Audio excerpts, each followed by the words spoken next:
Hey everybody, welcome back to my Dark Souls 2 playthrough. We took on the Hades Tower of Flame last time. Pronouncing it that way still is very weird to me, just because I'm German. But I guess it's the pronunciation that most people have adopted by now, so I might just stick with it.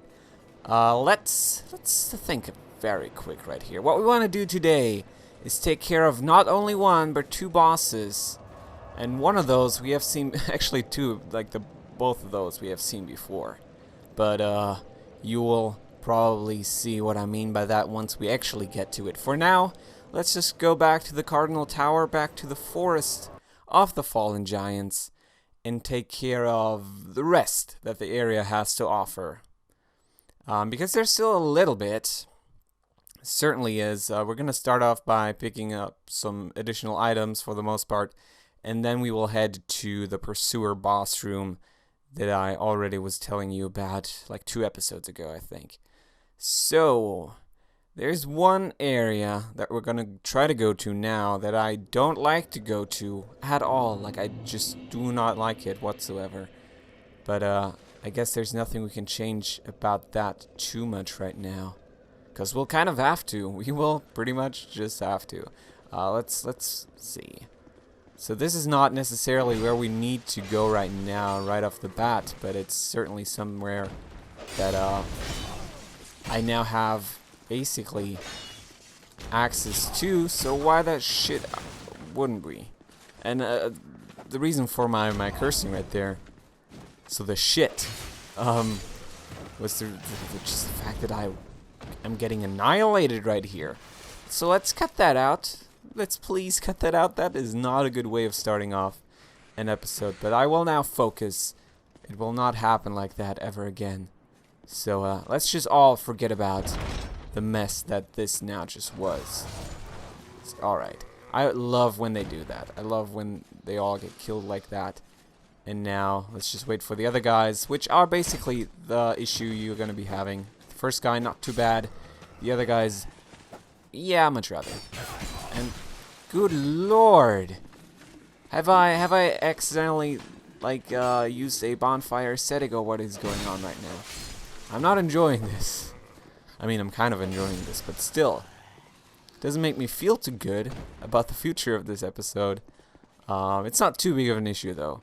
Jesus, I don't know what the heck is up with that. And also, in case you don't know what bonfire settings do, so in case you didn't get that reference just now. They actually kind of get you up to New Game Plus before actually getting to New Game Plus. So you can burn them in a bonfire. Any bonfire, doesn't have to be the Far Fire in Majula. Just any bonfire will do. And you can then, basically, for that area, the area that the bonfire covers, increase the difficulty, basically raise it to New Game Plus. It's not completely like that, but it's very, very similar. So it's basically just like an extra challenge you can do. Also, because of a new mechanic that is in Dark Souls 2, that being the fact that enemies don't always respawn the way they did in Dark Souls 1. Actually, after killing them 15 times, I think is what the number is, they will then not spawn anymore, and using a bonfire aesthetic is then gonna make those spawn. Of course, as I was saying, it will be a lot more difficult though. So, as you were able to see, I just used that lock stone. We can now access 2 more crates. Should give us some pretty neat items. I am hitting these chests because I'm paranoid like that. I guess that's Dark Souls 1's fault, and we're actually going to pick up the Chloranthy Ring, which of course helps out a little bit with stamina. I don't think it does too much, though, at least not right now. We are probably going to pick up a upgraded version a little bit later on, but for now I don't think the boost is too amazing. I might as well look at my things and try and see whether it's going to be worth it. I guess maybe trading out the blue seal, but it actually also increases health slightly, so I'm maybe not going to do that. You know what? Let's just not do it. I don't think it's worth it. I don't think it's the best ring ever. We certainly have better rings than that. And now, having taken care of that and having shown off the awesome lockstone mechanic, what we're now going to do is head to that other area, the area that I was already saying isn't my favorite, but we'll have to do it. I guess we don't really have to do it, but at least in my brain and with my weird way of thinking about things, it at least seems like it's gonna be essential. I don't know. We're just gonna go there. There's like a very good item that you can pick up where we're about to go right now, that's actually gonna be right through this door. Now, having killed the last giant and having picked up that soldier's key, we can very easily open these up and enter new areas of the game. Very much an optional area, but as I was saying, contains some really cool things. Also, arguably the worst bonfire in the game, at least in my opinion. And we're now just gonna see how this is gonna treat us. So I do hate these guys. It's gonna really, really benefit us to... That's gonna hurt like a... Yeah. It's gonna really benefit us to have the Hadenite sword. That is like really, really useful against these guys apparently. When I first went here without the weapon in like my actual playthrough, I had the hardest time of my life. Really, really did. And it's something I wouldn't recommend. So apparently that is now a viable strategy, using the Hadenite sword. Proves to be very efficient in this area. And now I'm actually just running through. It's kind of funny like that. Because when I first did this, believe you me, I was slow as heck with all of this. I was so scared. These guys are just terrifying. I mean, they still are terrifying, but less so because I know how to deal with them. I mean, that is also, of course, helping me out a great deal right now that I know how their moveset works and how to best avoid it. Because usually what I do with these guys is bait their attack, then attack myself and roll out of their way. Actually, no. Bait their attack, roll out of their way, only then attack. I got a little mixed up in the middle there. Anyway. Really, really doing a poor job against these shielded guys. I don't know what's up with that today. I guess I maybe haven't played the game in a few days. I've actually been playing Silent Hill 2 a lot for the past 2 days or so, and yeah, maybe that's kind of the reason for all of this. Because I'm not happy with it. Really, I'm not. And yeah, there's going to be much more of these guys right now, so we are going to have a relatively hard time, I would imagine. Especially also because guys can get behind you. I don't know if he's once again going to do it, but it might be in our best interest to bait him over here for now. Also, now that I'm doing this, I don't even know if I'm going to be able to do the 2 bosses like I anticipated, but we might still be able to do it. It certainly would be nice. And also the frequency that the boss fights are going to show up in is going to be much, much higher from this point on. It starts off a little slow. Dark Souls 2 really, really does. At least looking at the boss fights, it does. But later on, you are going to have a boss fight almost every episode just because there's so many of them. Now, not really the best spot to bait his attacks in, but it's going to have to... Oh my goodness. It's going to have to do. Come on, man. Jesus, I'm about to die, actually. So let's maybe put this hole in between the two of us. S this up, not have that guy attack. That certainly would kind of suck a little bit. And only now go back to our tactic of baiting their attacks. And probably just want to combo him now, because I was getting rather close to the edge. So yeah, but it's really good that he doesn't attack you, because otherwise this would be very, very difficult. And also, as you might have... What was his deal just now? You really confused me just then. That almost was me taking damage. Yet again. We've had enough of that already in this episode. But also, yeah, as I was trying to say, if you've seen the pre-release footage that they showed off at, like, I don't know, E3 and stuff like that, you probably do remember these guys. They were, like, one of the first few enemies that they showed off. And, yeah. If you saw that, you probably know that they are very, very hard to backstab because they actually just fall over and crush you with their big Teenage Mutant Ninja Turtle shell. Alright. It's gonna be nice to fight some standard enemies, not just the big dudes with the crushing hammers and stuff like that. And this is actually the item that I was talking about. Bastard Sword. Such a good sword. Really, really is. Carried me through almost the entirety of the game, I would say. Basically, the entirety of the game, period. It's just really good. Really good weapon. I mean, once you maybe then start getting into New Game Plus and stuff like that, it's not as good anymore. I probably wouldn't say that. But it's a very viable thing. Something to absolutely invest time into. And once you have a little bit of a higher level, you can absolutely afford to go here. I feel like there should still be a guy around, right? Giant rests in peace. Well, that is awesome. Hey man, what's up? Yeah, those are actually the giants. I don't even know if I've ever talked about them. I guess I have. I must have. Yeah, so that's a giant corpse. Corpse of a giant. I guess giant corpse is something a little bit different. Anyway, there's a bonfire right here. As I was saying, really, really bad bonfire to warp to and start from.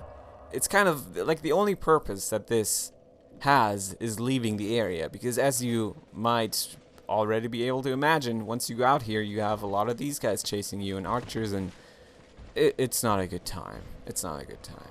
So, in fact, what we're going to do now, having taken care of that, we are going to go back to the Cardinal Tower. The only reason why we wanted to go down here is to show off that the Bastard Sword, in fact, is in the Forest of the Fallen Giants, and a very, very fantastic weapon. A weapon that I'm not going to switch to right now because I would kind of like to go for more of a dex build. At the same time, though, it's fantastic, and it's so tempting to just once again grab the Bastard Sword and rock with that.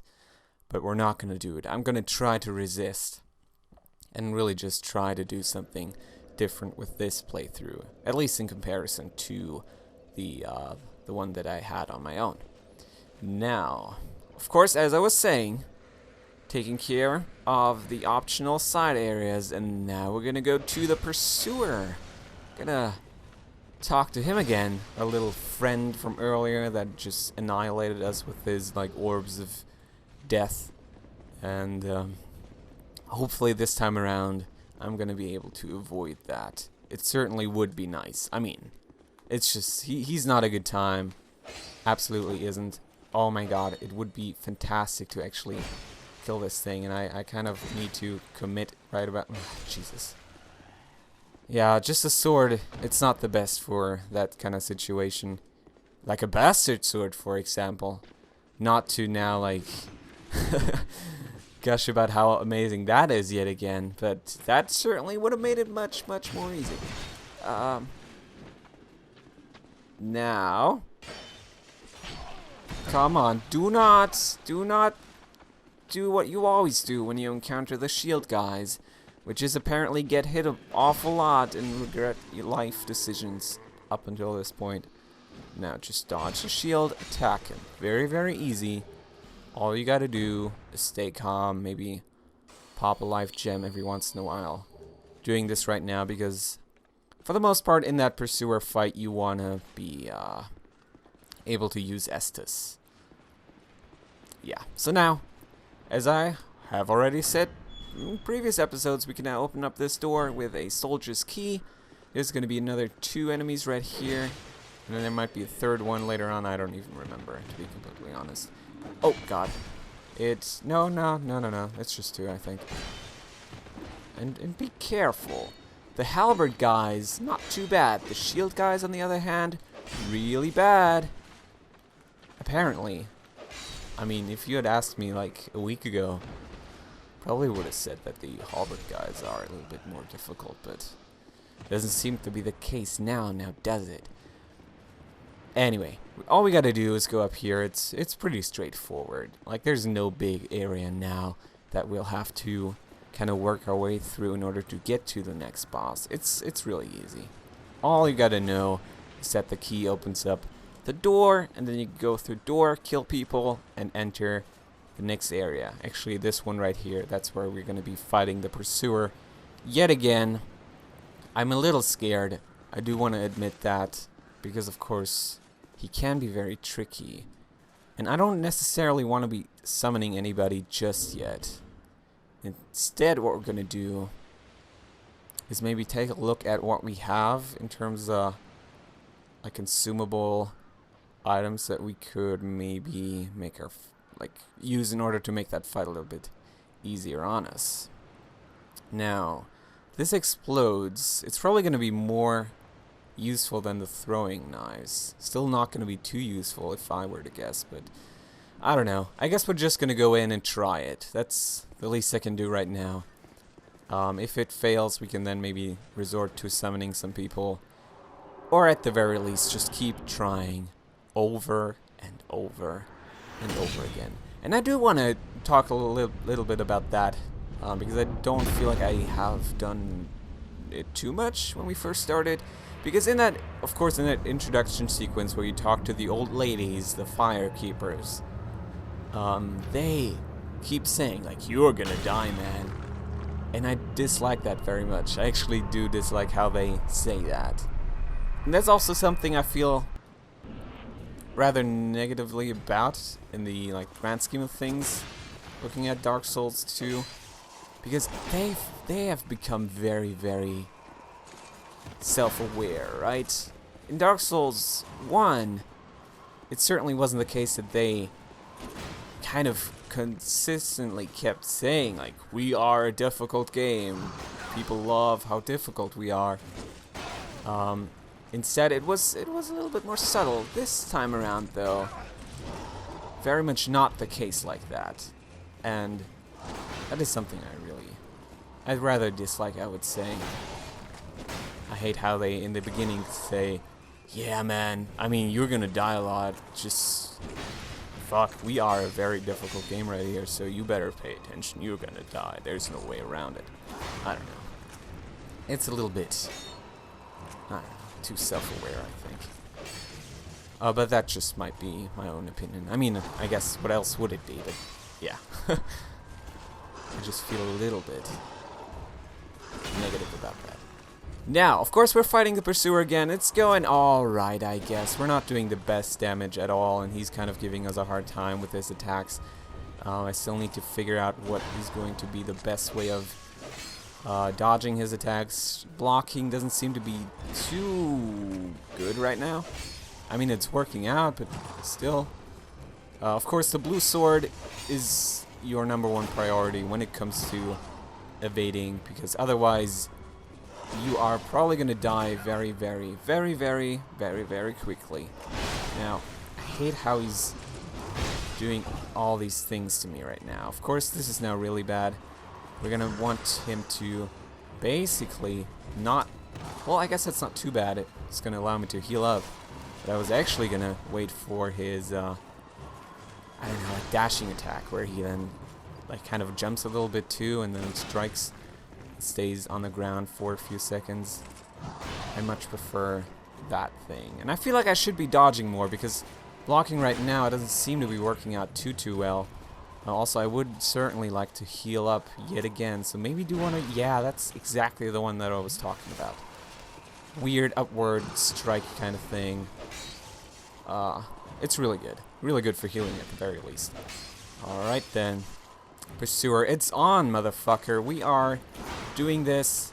It's very much just, once again, one of these circle strafing matches that you will have to do very, very often in the game. And actually a funny thing, somebody on that last video commented on how I would always circle strafe to the left. And it's so true. It's so true. I always do it, and I have not even really thought too much about it up until this point, but I always circle strafe to the left. I don't know why that is.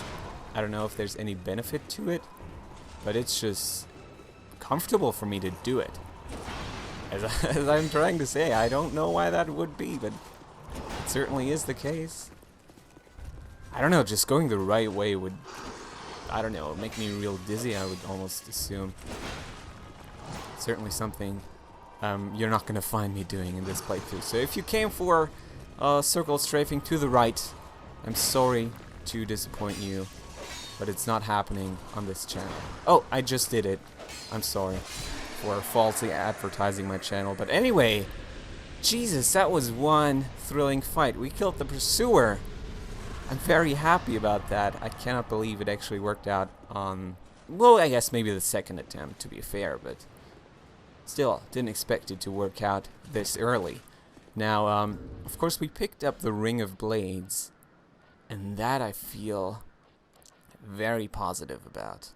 So we're actually going to equip it. It increases physical attack. I don't know by how much, and whether it's too important, or just useful, I guess. But, I don't know. I like the idea of it. I like having stronger attacks. Another corpse. And before we now go to this nest right here, that would take us to the Lost Bastille, or Bastille. I guess there's two pronunciations to that one as well. But once we go there... Oh no, before we go there, there we go. That's how I meant to say that. We are going to take care of this right here. Very important, very, very important, you guys. Because that is going to be the first 100% block shield in the game. The Dragonslayer shield. It's so good. I'm a big fan of it. We can't... Oh, that is interesting. Why can't I? 16 strength. Well, we're going to absolutely work on that one then. But yeah, now having taken care of the pursuer, we're basically done with the Forest of the Fallen Giants. There's a few extra things that I just missed out on. In that like outside branch route area. There's like some items still down more towards the water that's located in that area. But nothing too important, I don't think. And instead of going there and picking those up, what we're now going to do is go back to Majula and level up so we can wield that shield and then take care of another boss. I think we have the time. Yeah, we absolutely do. And that's going to be the one located in the Cathedral of Blue, so the area we already uncovered last time. But for now, Majula is what it's going to be. A little bit of leveling up, maybe some upgrading as well. And then we're going to see about that other guy. So, as I've already said in the beginning, the two bosses that we're fighting in this episode are bosses that we already know. First one, Pursuer. That one's the obvious one. Second one, maybe not so obvious. But I'm excited to see how you guys feel about that one. Anyway, as I was saying, first of all, let's talk to her. Lovely, lovely Emerald Herald. Please allow me to get my strength up to 16. And then be able to use that Dragonslayer shield. It's such a good shield, guys. It really, really is. Anything else we want to... Maybe might as well put some points into Dex and maybe also... I don't know. We could go with Faith a little bit. I guess 8 is like the least. Yeah, let's just do it that way for now. Certainly leveled up a lot. We are probably not going to be able to upgrade much more now that we... did this, but it's not too big of a deal. Leveling up was like the most important thing to take care of right now. I'm kind of once again tripping over my words this time around, and I do want to apologize for that, but it's stressful. It really, really is. I mean, that fight just now, that was probably the most stressful the Pursuer has ever been. Anyway, now going to let's think, what's the best way of approaching this? Either the beginning bonfire or the tower bonfire. I'm probably going to say that this one is easier, but this one I enjoy more. I don't know. I really don't know. I guess it probably doesn't matter all that much. But we're now going to essentially rush to the Cathedral of Blue. There's no point in very slowly making our way through those giant guards or whatever, because they're probably just gonna make us use our Estus, and I'd rather have the Estus for that boss fight.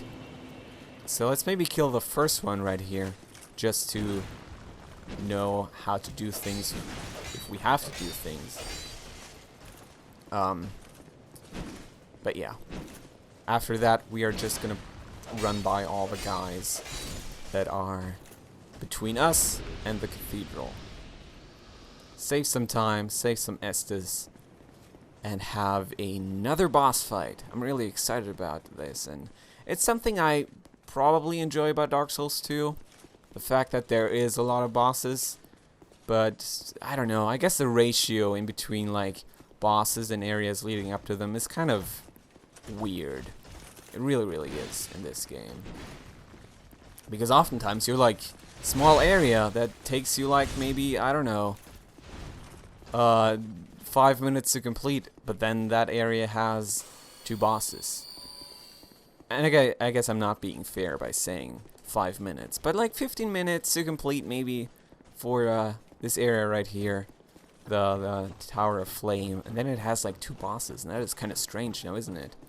Like if you compare it to Dark Souls 1, where you had maybe like 40 minutes worth of an area and then 1 boss, a really difficult one. But anyway, hello. Is that you, Ornstein? I don't know. It might be. Who knows? Let me know what you think about this, you guys. But we're now challenging the old Dragonslayer, very reminiscent of Ornstein. Borderline makes me think that it is Ornstein, but I wouldn't know. But this, of course, is going to be very interesting from a lore perspective, because you're immediately thinking, what the fuck is up with this? Why is he here? And in case you don't know, he's also a boss in Dark Souls 1. But of course, like, what? And I don't know, I very much enjoyed the moment when I first encountered it. Like, going in here, seeing Ornstein, very familiar face. Oh my god, alright. Well, we want to be careful about this. But you're also going to be noticing that he's a little bit different, right? He's not necessarily Ornstein, and it's going to be debatable like who he is, whether it's Ornstein, whether or not. But his armor looks different. It's now like more irony and not as like golden, or whatever you want to call the armor set that he was wearing in Dark Souls 1. And also, he's not really using lightning attacks anymore. Much more, it's like dark magic, which is very strange for him, right? That was usually something that you would associate Artorias with. So, did he suffer a similar fate to Artorias, being taken over by the Abyss, and is now residing in Drang Lake? I don't know. I guess we're gonna have to find out a little bit more about that as we keep making progress. But it's very interesting that they decided to place it right here, especially since yeah, this area is very reminiscent of Anor Londo. Of course, also where you would encounter Ornstein in the first game. So, I don't know. I don't know how to feel about it. Because a part of me is saying, wow, they really could have done something more special with this. But also the fact that it isn't anything special at all makes it feel a little bit more special, you know? I don't know. Like, I really like how I don't like it. Basically, is what I'm trying to say here. And yeah, we achieved victory. He's a rather easy one, especially if we have the Dragonslayer shield and also apparently a lightning weapon, which is very strange because in the past games he was very much resistant to that. But alright, that's basically the cathedral taken care of. We can now loot some chests yet again. They always like to do that after boss fights. There's usually going to be some chests around for you to loot. So let's do that, and then of course there's a guy standing there. We're going to talk to him. He's probably not going to be too fond of us right now, Transient being. but we'll see. This is no place for one such as you. Be gone. You are not needed. Transient being. You would never make a knight of the be gone. Yeah, so essentially he refuses to talk to us, and I guess I might just right now tell you how you actually make him talk to you. I guess that's not spoiling anything, but yeah, so basically what you need in order to have access to that covenant, that's actually another covenant up there, you need a token of, what is it? There's a bunch of tokens in the game, but I think it's a token of fidelity that you get by I believe, I don't know, I've never spent too much time with the Knights of the Blue, or whatever they're called. I tend to forget. But basically, you need one of those tokens, token of fidelity, and that's then going to allow you to talk to him. He's going to let you enter his covenant, and the way you get that, I think, is by using a cracked blue eye orb, and that's an item these sentinel guys in this area drop, and then I think winning that invasion slash whatever you want to call it, because it's not really an invasion, it's much rather like some service that you do. As you're probably noticing right now, Moshedpotatoez is not very familiar with anything connected to like either blue sentinels or blue knight guys. There's like 2 covenants of that too. I mean, the one that Saldern offers to you. So basically, yeah, the one back in Majula that we joined when we first started the game. And then there's these guys. It's really strange. I've never really been too fond of the blue covenants, both in Dark Souls 1 and in Dark Souls 2. I'm much rather like the asshole that just rolls with the heavy PvP, I'm going to invade you and ruin your life covenants. I don't know. They're just a little bit more fun to me, I guess. So what we're doing right now, since I haven't touched on this whatsoever, we are now traversing another like more dungeony, sewery area. Once again, very much a Canaria. Wow. An area that connects. That was me trying to connect.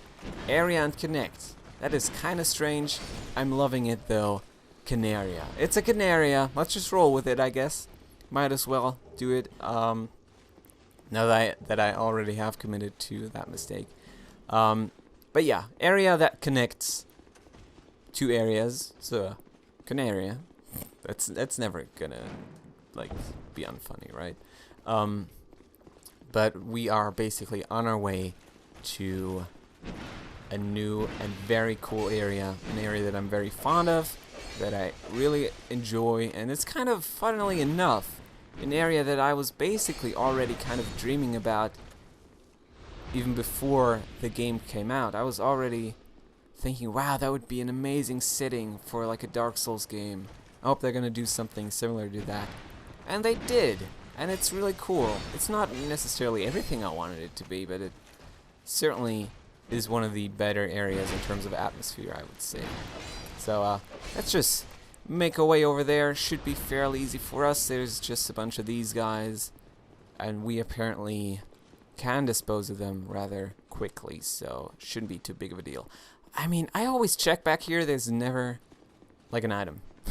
Of course there isn't, but I don't know. I check every time regardless, and it makes me feel very stupid. At the same time, though, hey, I don't know when they're gonna patch stuff in.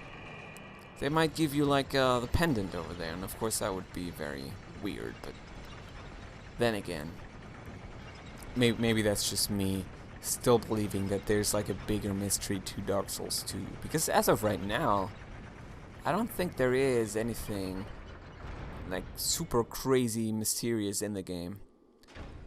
Right, are you gonna open up now? Thank you very much. I was kind of getting scared there for a second because it wasn't, but apparently it decided to help me out here and not make me panic at what is basically going to be the end of the episode very, very soon here. We're just going to traverse this area, kill some more of these guys, pick up another armor set actually, and then we're going to find another bonfire that we're going to rest at and end the episode at. So I hope everybody enjoyed this episode already. We certainly did accomplish quite a bit. Having the shield is going to be very, very useful. That's probably going to carry us or just stick with us, I should much rather say, for a long, long time, I would imagine. It's actually not a shield that I ended up using in my initial playthrough, because as I said, I was very much a strength build, so I was rocking the tower shield, if it even is called that. Maybe that's just a class of weapons. but like a big ass shield. I forget its name, but it's rather cool and very useful. Also, of course, 100% block and very good like stability. I don't even know what the stability is on this one, but for our stats right now, certainly the best shield that we can get. Alright then, that should also now conclude this area, I think. The door up there you cannot open. I don't think there's anything behind it. So we're just now in fact going to leave this area, get into what is much more of like a cavern, and just around this corner there's going to be the bonfire that I was talking about. There's another NPC.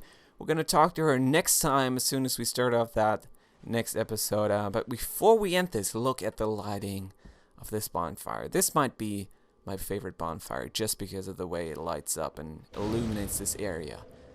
Ugh, the shadow. I love it. It's so good. I'm a big fan of it. Anyway, guys, I hope you enjoyed this episode. We took care of, like a total of 2 bosses. Picked up very important items. Are now basically at the beginning of a new area, and that is something we'll then take care of next time, as I have been saying. So yeah, goodbye, have a good one, and I'll see you then.